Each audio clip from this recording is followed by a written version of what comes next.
Welcome back to episode, I think we're on lucky number 7 right now, if I'm not mistaken. Yeah, episode 7. Welcome to episode 7 of my fireside talks here up in the middle of nowhere, Maine. Thank you for tuning in. I appreciate it. Nothing new has really changed up here. I think I may have mentioned last episode or the episode before that the weather was going to start taking a turn for the much colder, and it has. I think right now it's about 14 degrees outside. I think the whole country, maybe the whole world, not the southern hemisphere. I think the whole country at this point is seeing some pretty low temperatures, and not surprisingly, the middle of nowhere, Maine, is also a victim of the freeze. So about 14 degrees right now. I think we're getting down to like single digits overnight, and during the day, we're lucky if we hit 20. I don't know what that is in Celsius. If you're watching from a part of the world where the measurement system makes much more sense, I would guess somewhere maybe like negative 10-ish Celsius. That would be my best guess. I don't know for sure. Someone can convert for me the 10 degrees Fahrenheit into Celsius. We can see. Maybe that's, I don't know. No clue. But thank you for episode 7. Also, one other part to the housekeeping, and I think this is going to end this experiment that I keep mentioning, which is the iPhone video. I wasn't that impressed. If you saw last week, I had a little blurb about how this is what the iPhone video looks like. And although I think I could figure out a way to make it look better, I think it has its limitations. So keep that in mind, I guess, if you are thinking about doing something like this yourself. And I think, I don't know, maybe I just don't have as much experience with the iPhone compared to this type of camera. I think I could make it look a lot better than what it was last week. But in terms of just putting it on and pressing record, yeah, I would have had to have played around with it much, much more to get the type of quality that I at least think that I could do. Just a side note too, and this actually goes to the iPhone, my main camera on the iPhone is broken. So that was the secondary camera. That was the wide angle camera. Didn't expect it to be that much of a difference, but maybe it is. I guess if you have a normal iPhone camera, try it out, see what you think. Again, some good lighting and good positioning, good composition should take care of you from there. So that's the end of the iPhone video experimentation. Right now, the last bit of housekeeping is going to be just a quick update that I'm in stride. And it feels great to be in stride. I think the first few episodes, I didn't know exactly what to expect. But then I figured it out that I really, really, really enjoyed talking to the camera, setting up this fire. I already knew that, but setting up the fire, talking to the camera, and then now just the whole process. I've been chopping things up into reels. I've been doing a lot more writing. I've been kind of creating that net that we talked about 2 episodes ago in How to Podcast, creating that net and just throwing it out there and seeing what I get. And I love the responses so far.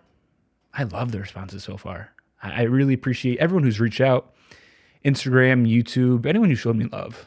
And it's just been like, wow, yeah, no, this, you got something special here. I love feeling that way about myself, about what I'm doing. But there is something about when someone else says it that you're just like, oh, I'm not crazy. Someone else sees it. So in stride. And very excited about everything coming up while up here in northern Maine. Also, just a quick side note, I'm not here forever.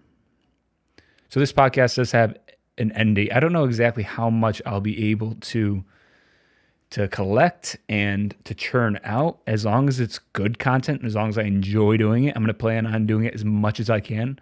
But I'm also a big believer in not just churning things out for the heck of it. I really do enjoy creating things that I'm like, yeah, that represents me. That's something that I would enjoy watching. I'm not just going to do it for the sake of it. So, yeah. But I am only here for a few more weeks. But very excited. Hopefully it doesn't get too much colder, though. It is quite annoying. So that stride has given me some inspiration for today's episode, which is going to be along the lines of, the title is going to be along the lines of Creative Projects Bucket List. Now, I don't really know how this is going to land with people. Yeah, I think maybe some of my other works has been a little bit more how-tos, even sharing some fun stories about my experiences. This one almost just seems like a bit of me airing out my hopes and dreams. I don't know how that's going to land, but I'm excited for it. I hope you guys are excited too. To give you guys a quick background on my beginnings, where I come from in terms of what I enjoy doing, what I enjoy working on. I went to school for marketing, really enjoyed it, had some internships, and in that realm of content creation-ish, like a lot of writing, a lot of photo organizing. I didn't really ever pick up a camera, but just in terms of understanding what goes on behind the scenes, especially in sports, I did a little bit more focus on sports media, let's just say. And I got my undergraduate degree in marketing. I had always worked with kids though, so I decided one day, okay, I'm actually going to work in special education, and I worked in a behavioral therapy unit for kids with autism, and amongst that field, in the behavior field, for about 4 years. In the midst of that, I decided to get my master's in applied behavior analysis, and about 2 years ago, I want to say about maybe 2 years and some change ago, I had decided that,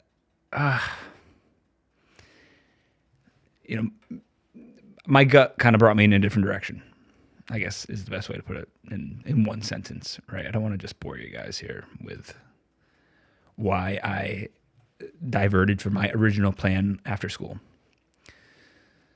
The last 2 years I bought a camera, as you guys may know, and both in CrossFit, also in some personal projects, also in some collaborative projects, I've been able to use that camera and travel a bit and start to just collect stories, I guess, at the end of the day, just kind of figure it out along the way. Maybe I can I'd have to write that down for a good podcast, something like should I quit my job and buy a camera? Keep an eye out for that in the next few weeks. Or just let me know if that would be something that actually interests you to hear that story, and a little bit of my advice for anyone who's in the same position as maybe I was a couple years ago, and my review of how life has been since. But then I find myself up here amidst my travels and amidst my content creation journey up in Maine. And this is how I ended up here in front of this camera. And as you can imagine, up here, as I'm doing this and working on a few little side things, I have some free time. And I really enjoy my free time, both in just writing and journaling and, I don't know, just taking time to think. And in this inspiration of being in stride and thinking to myself, what do I want to do? I came up with a bucket list of my creative project hopefuls.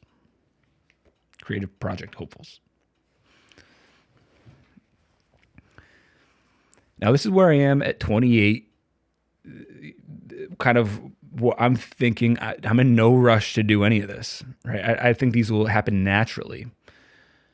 And to a degree, I'm still constantly evolving. I'm still discovering myself. I'm still acquiring new skills. Who knows what other opportunities can pop up? There's plenty of room for me to go in different directions and for me to be a little bit more receptive to what is in store for me. But in terms of right now, if I had to be like, these are the 12 things, and it's a list of 12 things. If I wanted 12 things that I think would really interest me, that's something I could really sink my teeth in, have fun with, and just find a way to create cool, amazing things and be a part of amazing projects, these would be the 12 as I stand right now. I think when I watch this video, I'm going to edit this video and be like, oh my goodness, how could I have forgotten that idea? But yeah, I think I've had enough time where this is a solid 12. I'd be very happy with this 12. One more disclaimer. I purposely put it, I guess it somewhat has to do with time, right? A little bit, things that are a little bit maybe more in my reach or earlier on. The later ones are a little bit bigger, broader. There's going to need time for me to develop my skills and to marinate a bit. And also to get kind of off the beaten path.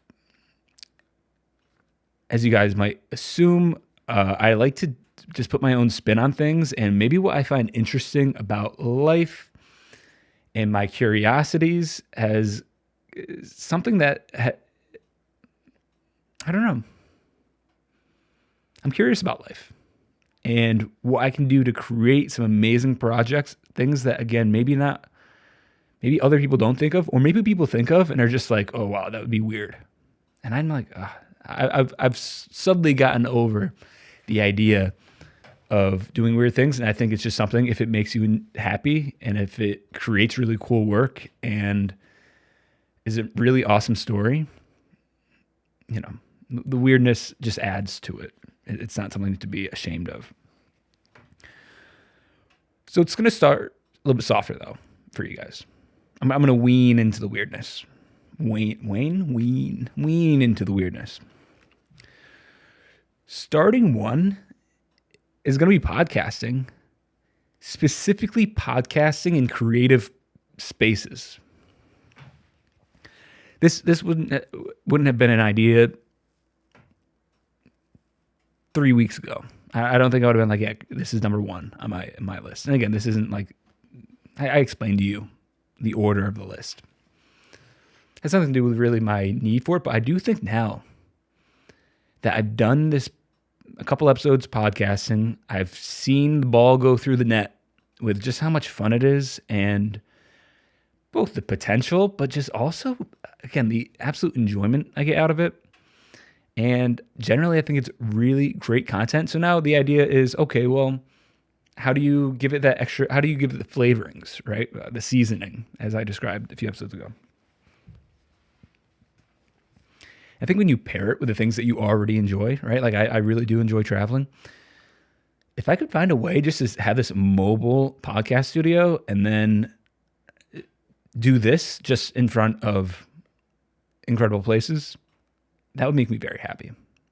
I think it would be something whimsical enough to just be lighthearted. Set up the camera really quickly. At the end of the day, I wouldn't have this set, but I'd be able to set it up on the fly. Just have the microphone right here, my laptop right there, and boom. All right, imagine listening to this just under the Eiffel Tower. All right. I think it's interesting enough. I think cool enough things will happen as well, especially when you get off the beaten path a bit or go into places like cities, or I don't know. I think it's going to turn some heads. So I'd be at a bit of the mercy of just the world around me, but I think that's the fun part. And just kind of see what happens. Just get the camera rolling, start talking to it, and just see who comes in or where my mind goes. At the end of the day, too, worst comes to worst, you get a beautiful view of what I'm currently doing. And you get to live vicariously through me, going to cool places. Number 2, building off of the last episode, documenting the Camino endings. So there's a final point. Again, I described the Camino, all the different paths you can take, and they all meet at one point, Camino de Santiago, which is the plaza inside that city, the main square. There's a beautiful hotel, there's a government building, and then there's the cathedral in Santiago. And that's the point. That's the final point. I mean, you have people backpacking for months at a time sometime, but usually at least a week. And by the time they get there, and this happened to me, I don't want to really ruin things for you, but you're going to end up crying or just really happy. You're going to be very emotional. People take off their shoes. they just embrace each other. You see people that you saw all throughout the Camino that you never saw you're going to see each again, and you're like, oh my goodness, we're all walking to the same place, but what are the chances, right? Like I thought I was never going to see again. Just some magic happens. And I would love to be able just to, first of all, live at the hotel that's right in the plaza, because it was a former palace and now it's like a 5-star beautiful hotel. If I could just live there for a year, I would enjoy that a lot. Secondly, if I can just wake up every morning, go around and just hang out in that plaza and talk to people about their experiences on the Camino, their lives, who they are, why they were there, and also just take some beautiful photos of people's just reactions to walking and just seeing that giant cathedral and just having that moment. Like, I guess I wouldn't be able to describe how it feels, but you can imagine that's pretty impactful. So I think being able to document that make me very happy, very happy. Number 3 is come out with some type of book documenting the modern police officer. Now it could be a book, or it could just be, I kind of said book off the top of my head, because I think that would be pretty beautiful. I think the book obviously will have the longevity of, once it's created, then it's like, okay, now it's just out in the world and people just get to enjoy it and see not only what they do on the scenes, the police officers, but also the behind the scenes, right? Being behind the badge, seeing what doesn't go into what you would typically kind of imagine the day-to-day life of police officers. I mean, already when you do see them out in action, who knows why they're there, right? Every day for them is a different day. Each call is a different call. But for me to see it, for me to document it, and then also for me to go behind the scenes and show that side of law enforcement to the world, I think it would be incredibly interesting. I'm trying to think of my main inspirations for that. I think it's just it's close to home for me. And yeah, I don't know. There's something about just being in the action, right? And maybe being a bit fearless on the photographer or videographer, the documenter's part, right? And maybe I'm not ready for something like some of the conflicts that are going on around the world. But I think the day-to-day is action-packed enough for the police officers. And so again, just as much as it is for me, as it would be for them, just as much as it is for the rest of the country, the world, to kind of see that perspective. I think it would be just a really great thing to document. Number 4 really isn't that much of a creative project. I think it's just a little bit more, I didn't know where else to put it in my Rolodex of thoughts and ideas about what I want to do. But fall in love in Paris. All right, I just mentioned the Eiffel Tower, 5 minutes ago? So I didn't even put 2 and 2 together, but I guess it's really on my mind.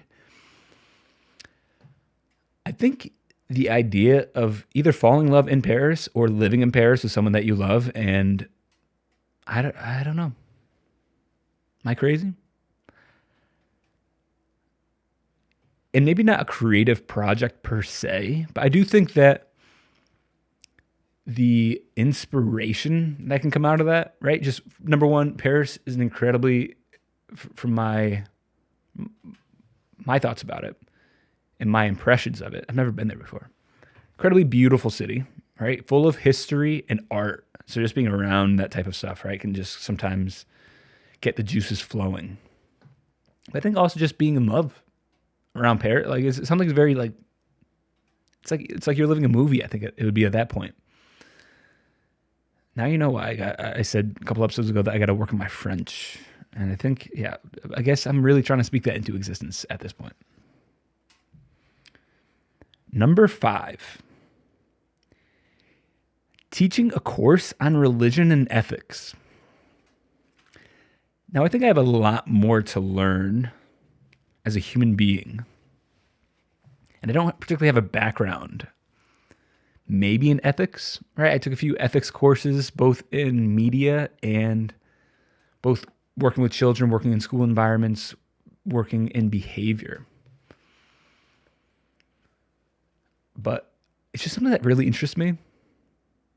More than anything, more than the teaching of it, I think just creating that conversation, creating that dialogue, finding a way for that type of environment where other students can just ask these big, deep questions to each other and not just spend time in a class where it's like, okay, they're just, filling in the blanks and the multiple choices, doing their studying and going home, but something that actually really impacts their life. Maybe gives them a little bit more direction, or at least they know how to get that direction if they ever found themselves lost. I took a philosophy class freshman year of college, probably one of my favorite classes. I think when you start to really study and think about something that you enjoy, it's no longer really like a class, right? I guess it could be like a requirement or a gen ed when it comes down to it, right? Like at the end of the day is what it is. But I would like to teach a course where it creates impactful dialogue about religion, ethics, spirituality, mixing like a little bit of history and being more of the facilitator for those type of conversations. So that would be a lot of fun. That would make me very enjoyable just to share my passion about that type of stuff with others. Number 6 might come sooner than I think.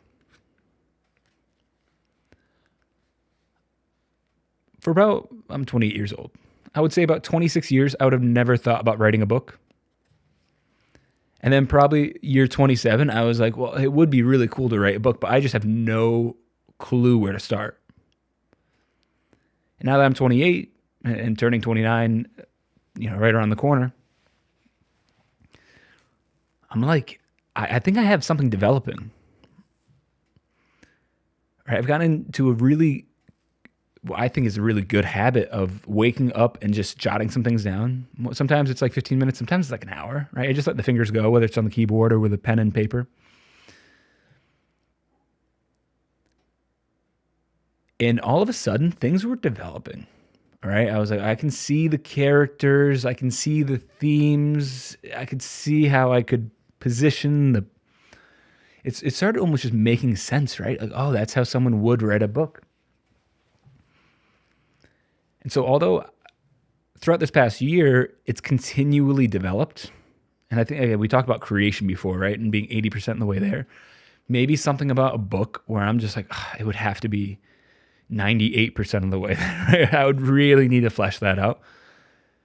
So I'm not as much of I just want to churn out writing, right? Which is usually my approach, or what I would want my approach to be to something like this, right? Not that I don't love this, or that I don't think that, I'm not playing favorites here. But I think writing a book would be something that would be a real labor of love. And I'm just going to keep laboring until it's, again, 98% of the way there. I would say at this point, the idea is 90% of the way there, if I had to put a number on it. The actual penned paper, I'd say is about 50. But I have enough notes, so I'm very excited. But number 6 is write a book. So we're halfway. Just as a refresher, 1 is to podcast in weird places. 2, Camino ending, documenting the Camino endings. 3 is document the modern police officer. 4, fall in love in Paris. Again, not really a creative project, but would be very much a setting to just create amazing work. 5, teach a course on religion and ethics. 6, write a book. Number 7 is going to be shoot a meaningful wedding. Now, I really love photography. I grew up around a camera. My dad wasn't a photographer, but he always had his camera on him. We have pretty much our entire childhood documented. right? You're just something that you're always around. And then I think just growing up in the era, every era, right? Because everyone loves photography. But being constantly surrounded by photos through social media, through visual media in general, I think you just start to really develop an appreciation for it, and you start asking, like, what does make a beautiful photo? And can I do that? Can I just have this really nice camera and go around and take these really beautiful photos that people love and want to share and think represent them? But I don't really want to become like a photographer from that standpoint, right? Of, okay, you can book me, you can hire me. I mean, I wouldn't complain. You know, it's not the worst job. Yeah, again, I wouldn't complain. So I wouldn't be, I don't think I would be the type of person that would be like the wedding photographer, the classic, you know, I give you the packages and I have the whole business structure set up, and, you know, for what I imagine how a wedding photographer operates.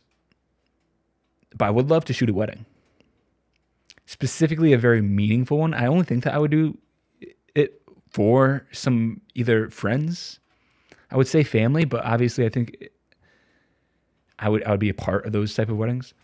But I do have maybe a few people in mind, or just, you know, it would also be more than one, right? Maybe shooting meaningful weddings, you know, I can add an S to it and speak that into existence, right? There's plenty of people who I think that their love is beautiful. And yeah, just the idea of being able to document one of the most important days of their life. And I think having that personal connection, you know, it doesn't have to be this way. And I'm not the only one that operates this way, but I think having that personal connection, you start to really take a lot of pride in what you do, right? You just truly want to make their day as special as possible. And then you get to have that connection forever, right? You can be like, yeah, this is the guy that shot my wedding, and look how beautiful these photos are. And I'd be like, yeah, that was me. No big deal.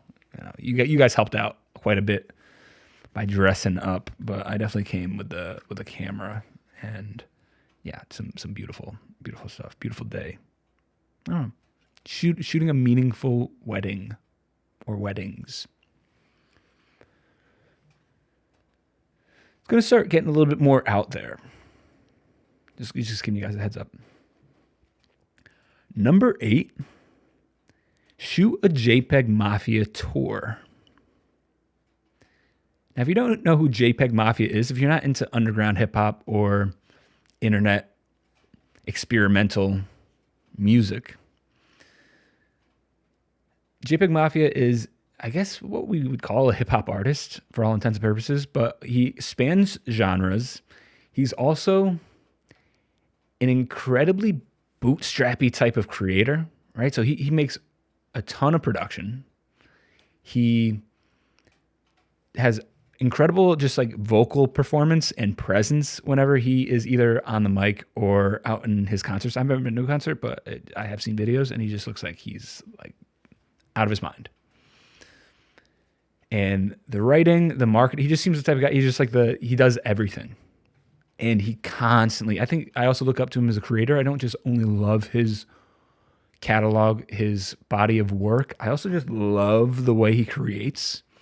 He is the definition of just keep creating, right? He found his style, right? Very sample heavy, a bit synthetic. His writing is it's intense, but he's so witty and just, yeah, sometimes it's like so left field, but is able to keep things in a way. It's just, if you have to go listen to him. So I look up to him as a creator in that way, in that he's just able to, he's found his niche, and he just does it over and over again. And yeah, as a listener, I just love that, right? He has a new album probably about every year for the last 6 years. What other hip hop or even artist does that, right? They make you wait 5 years. They got to do their whole tour. Then they got to go out and sell the merch. And then, you know, you got to wait all this time. He's like, no.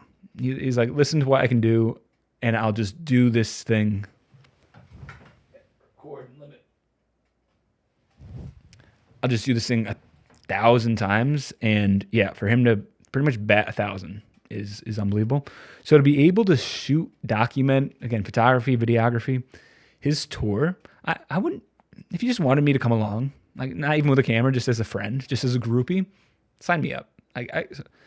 So again, maybe the creative project is not as much the appeal, but I guess just being maybe behind the scenes and just like absorbing that energy and just seeing how he operates, because my impressions of it is that he's just an absolute monster when it comes to creating. But I'll sneak my camera in if I'll try not to get kicked out, but either tour or even just one concert, sign me up. Number 9, going to a marketing campaign for Pendleton. Now, Pendleton is a really old wool manufacturer. It's a brand, and they make wool for clothing, and I know them for blankets. I think they probably have a bunch of different things, but I really just know them for blankets and flannels. When I was a kid, I was gifted a Pendleton blanket. And again, as a kid, you're just like, I don't know the difference between this or, something that like, a cloth. All right. Like it's just something there. I was gifted the blanket, and it became the blanket in the family. When I was a kid, I have a sister. She had a ton of sports games. My mom used to just bring the blanket, spread it out, and be like, Eric, stay there. And again, I'm maybe like 4 or 5 years old. And she'd give me my action figures, and I just play on that blanket for the entire time, right? They wouldn't even have to look at me. Then as we're getting older, we would do picnics and go to the beach. Just anywhere we went, we just took the blanket. We would huddle. As the sports games were out in the fall and times got cold, that would be the thing that we like huddle ourselves up in. And so I just think I have a really strong connection with Pendleton blankets. And I think, again, talking about sinking your teeth into things, to be able to be part of a team that comes out with a really interesting marketing campaign, to be able to represent that, I think I'd really be able to put my heart and soul into it and just have that personal connection. And again, maybe I would be there for the photography, for that part of it, but I just think, I don't know. I think I would enjoy the idea creation, right? Just what's the feel of this campaign, and create something beautiful and sell a product that, again, I believe in buy once, cry once, and get something really quality, get exactly what you want. Their blankets, again, not a sponsored, part by any means, but their blankets are, they last forever. And I mean, they're beautiful and generational type of stuff. So that's number 9, Pendleton campaign. You ready for this one? Number 10, a naked CrossFit coffee table book. Oh my goodness, we're gonna run out of battery. All right, let me go get, let me leave you on the cliff right here and go grab another battery. All right. All right. Full battery for this one. This is, so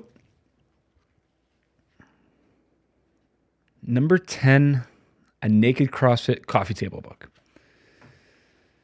Now, to give you some context, I was living out in Vegas, as I had mentioned previously, maybe either on one of the podcasts or at least in the blogs. And I found this coffee table book at the place that I was living. It was a naked rock climbing. I was living with some rock climbers, naked rock climbing. And something about it made so much sense. All right, obviously, you would have to see the book to know what I'm talking about. Maybe I can find it on Amazon and I'll link it below.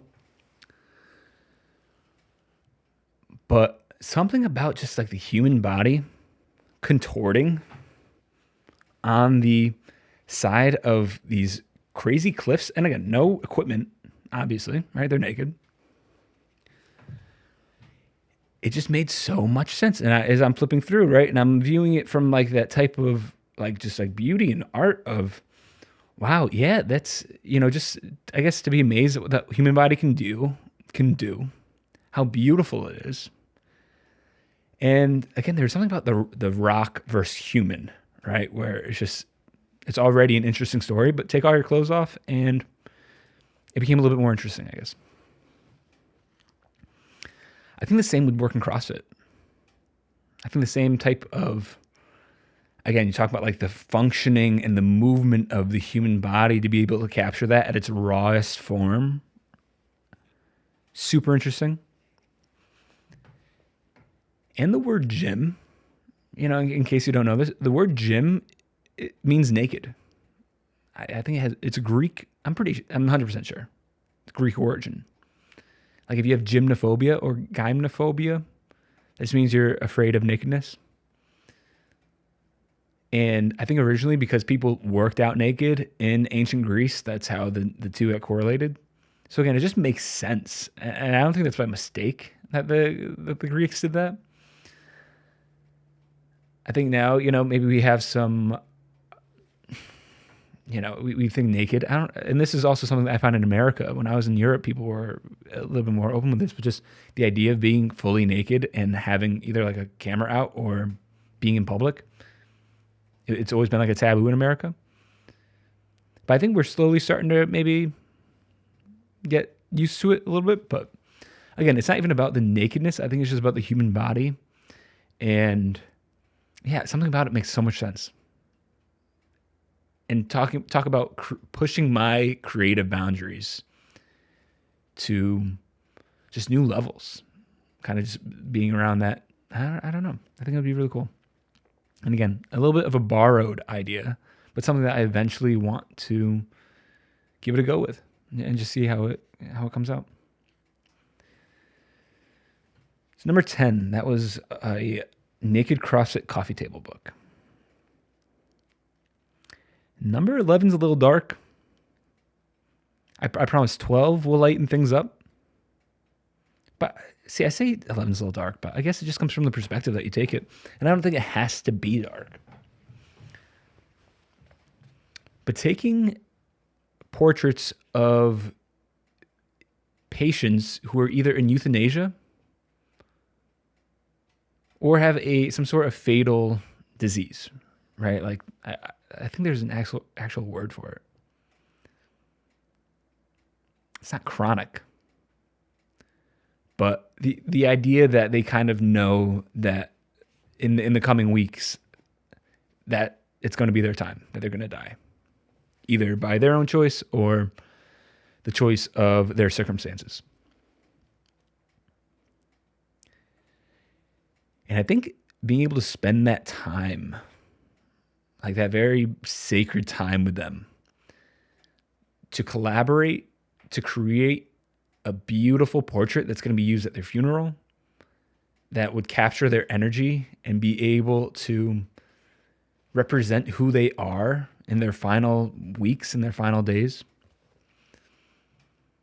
And just me personally, just to spend that time. Right? I just can't imagine that type of both wisdom and just that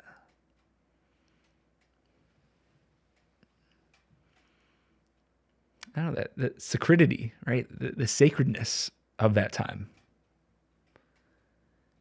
And of course, it combines my love of photography and maybe pushing the boundaries of photography in general, taking beautiful photos. But yeah, I think there's something really that would be personally fulfilling, eye-opening, and again, just very sacred about being able to do that. And then the thought of creating an image that would be used to represent them in the memory of in the memories of their family members and any friends, and just, I don't know, it's like that photo gets to live forever. I would really like to do that. I don't know exactly to what extent, but almost like the wedding thing, right? Like I don't want to be a final days photographer, but the opportunity ever presents itself, or I just find a really cool project to work on in that way, that would be something I would jump on right away. Finally, number 12 for my creative project bucket list. And again, I'm going to go through the list one more time, really quick through. Number 1, podcast. 2, document the Camino ending. 3, the modern police officer. 4, falling in love in Paris. 5, teaching a course on religion and or ethics. 6 is writing a book. 7 is shooting meaningful weddings or shooting a meaningful wedding. Number 8 is documenting a JPEGMAFIA tour. Number 9 is working on that Pendleton marketing campaign. Number 10 is creating a naked CrossFit coffee table book. Number 11 is euthanasia portraits. Number 12, almost like the Paris one, right? Like this technically isn't a tangible creative project, but being prepared to go to Mars.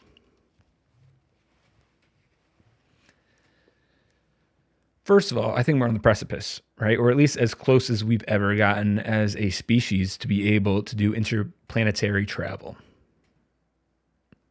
Who knows the time frame of it, but it almost seems like we're at least going to try. I don't know if we're going to be able to set up actual places, little domes, huts on Mars and start to populate more than just the Earth in the solar system. But we're trying, right? It seems like we're heading in that direction. So number 1, that's why I don't think it's that crazy. Number 2, in terms of the creative project bucket list, I just think there's a degree of self-mastery that would come along with being able to go to Mars. Now, to my knowledge, I think it's like 6 or 7 months on a spaceship just to go one way, just to land, and then you got to land on Mars, right? And that's a whole nother thing. But first of all, it's like I'm on a 5-hour flight and I'm ready to jump out the window, right? I'm okay. When's this thing gonna wrap up? 7 months on a spaceship, just getting progressively further and further away from all your comforts, everything you've ever known.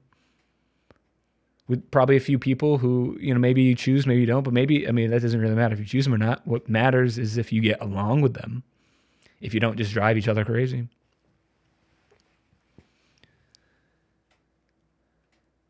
And then, to land there, and it's like, okay, this is cool. But then they'll go back, all right? It's again, the 5-hour flight back is almost as worse as the 5-hour flight there because you have nothing as much to look forward to on that flight back.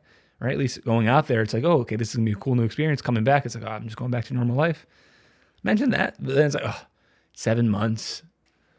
I don't think I could podcast enough to take care of the time or listen to enough podcasts or play enough. I'm thinking chess, right? I've been playing a lot of chess lately. But the degree of self-mastery, right? I think at the end of the day, we are our own creator, right? Of ourselves, of our minds, of our spirit. That'd be a really good litmus test, right? That some humans are more than likely heading towards. And first of all, I'm not saying I want to go to Mars, right? Like I do love traveling. I think probably there's plenty of stuff to see on Earth that would suffice. I don't have to go to a different planet. But just the act of being prepared, right? Like for someone to be like, hey, actually, you would be the perfect person to go to Mars and just leave the ball in my court, I guess. At that time in my life, it's like, maybe I do, maybe I don't. But at least to be prepared, to be so at peace with myself, my surroundings, to be able to shut my brain off, to be able just to, you know what I'm talking about, that version of self-mastery. So that's number 12. And again, I think if you can achieve that much self-mastery, then creating things, that's significantly easier, right? Coming out with books, documenting certain experiences, podcasting, that's easy. One more time through the list. the podcast, the Camino endings, documenting the modern police officer, falling in love in Paris, teaching a course on religion and ethics, writing a book, shooting a meaningful wedding, being the photographer on a JPEGMAFIA tour, or at least a concert, being a part of a Pendleton campaign, like a creative director maybe, coming out with a naked CrossFit coffee table book, doing some euthanasia portraits, and being prepared to go to Mars. That is my creative projects bucket list, at least as of right now. Things can change. I'll probably wake up in the middle of the night tonight, 3 in the morning, like, oh my goodness, what a great idea that is. I wish I would have put that in the video. Maybe I'll come up with a part 2 in like a year or not. We can just see. Maybe I'll be able to complete some of these within the next year. And maybe some new ideas and some new inspirations will be able to hit me. And that is episode 7. Great episode. I don't know how this is going to land, but I think it's going to be pretty enjoyable for people just to kind of hear what and maybe that's a good idea. Yeah, I'd buy that book. Or at least maybe give you a bit of just entertainment. Maybe enjoy hearing the sound of my voice. I would not discriminate that either. If that's what your main jam is, then more power to you. I love you. Some final thoughts. First of all, the fire doesn't look... I started the fire pretty early today. Again, super cold, so I was like, let me come out here while it's still light and while the temperature is still in the double digits. So it's gotten to just the point where it's just incredibly hot, but it is not flaming. You know what I mean? It's just red embers, and so it's coming out plenty enough. So I'm not gonna say anything about the fire. It's service. It's doing its duty right now. It's doing it very well. It's keeping me warm. And I believe that's it. If you stuck around this long, thank you. I've been enjoying this so incredibly much. And I'd be enjoying it, even if it was just like, getting out there and getting no responses. But the fact that some people have reached out to me, again, close friends and strangers, and they've just been like, holy smokes, this is great. Yeah. Keep doing what you're doing. Incredible. Makes me feel so good. Creating things. I often describe some ways how it's like pulling out teeth and how you can make it not that way. But sometimes, like anything, you put a lot of effort, you put a lot of time in, and sometimes just a nice pat in the back is like, okay, yeah. It sounds good, it feels good. Just a lot of love coming in. I really appreciate it, so I wanted to shout that out. That's good. The camera's good. The fire's good. That's episode 7. Thank you for listening in. Maybe that can be your homework. Maybe just think about yourself. What do I want to do? All right. Whether creative works or just your career or just your time. Right? Like what would really be something where you're like, holy smokes, yeah, I want to do that. It might be backpacking Spain. It might be doing a cross-country bike trip. Right? Like just I don't know, something that you hear and you're like, oh my goodness, yeah, that would be pretty cool. I would like to do that a lot. Jot down, jot those down, write them down, make a video talking into a camera and speaking them into existence. If anything, it's something that's going to be really great to look back on and be like, holy smokes, I remember in that, where my mind was in that scenario. Best comes to best. I mean, it comes to fruition, right? And you get to look at I spoke this, you can use it as evidence. That is episode 7. Thank you so much. And I hope you have a great night or morning or day from wherever you are watching in the world right now. And I will see you next week.